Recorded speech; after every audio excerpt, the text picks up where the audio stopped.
দীর্ঘদিনের জনদুর্ভোগ ও গণমাধ্যমে প্রতিবেদন প্রকাশের পর অবশেষে রূপগঞ্জের বহুল প্রতীক্ষিত ইছাপুরা ও নগরপাড়া কায়েতপাড়া সেতুর নির্মাণ কাজ শেষ করার সময়সীমা ঘোষণা করেছে সরকার।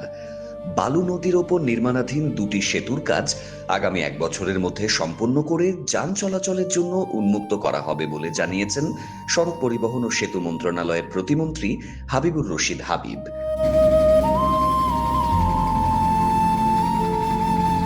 বৃহস্পতিবার দুপুরে নির্মাণাধীন সেতু দুটি পরিদর্শন শেষে এই ঘোষণা দিয়েছেন তিনি।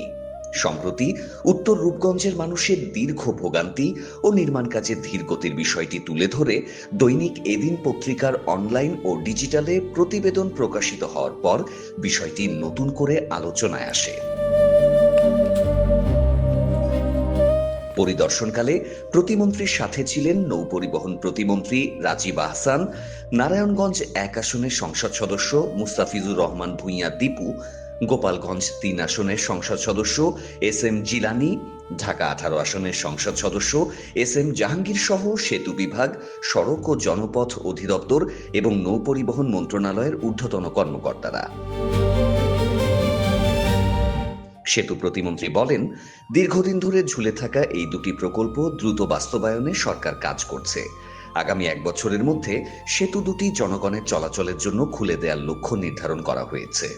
সেতু দুটি চালু হলে রাজধানীর সাথে রূপগঞ্জের যোগাযোগ সহজ হবে এবং ব্যবসা বাণিজ্যে গতি আসবে।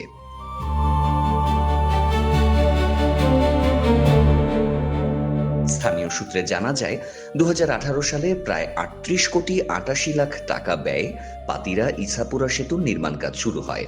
2021 সালে কাজ শেষ হওয়ার কথা থাকলেও নকশাগত জটিলতা, নদী শাসন কার্যক্রম ও নৌপথের উচ্চতা নির্ধারণ নিয়ে বিভিন্ন জটিলতায় প্রকল্পটি 8 বছরেও শেষ হয়নি।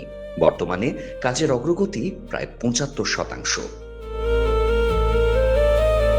অন্যদিকে 2003 সালে শুরু হওয়া নগরপাড়া কায়েতপাড়া সেতুর নির্মাণ কাজও 2 দশকের বেশি সময় ধরে অসমাপ্ত রয়েছে।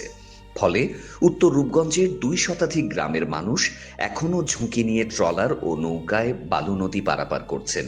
এতে শিক্ষার্থী, চাকুরিজীবী, ব্যবসায়ী ও সাধারণ মানুষের দুর্ভোগ বাড়ছে, ব্যাহত হচ্ছে স্থানীয় অর্থনীতিও।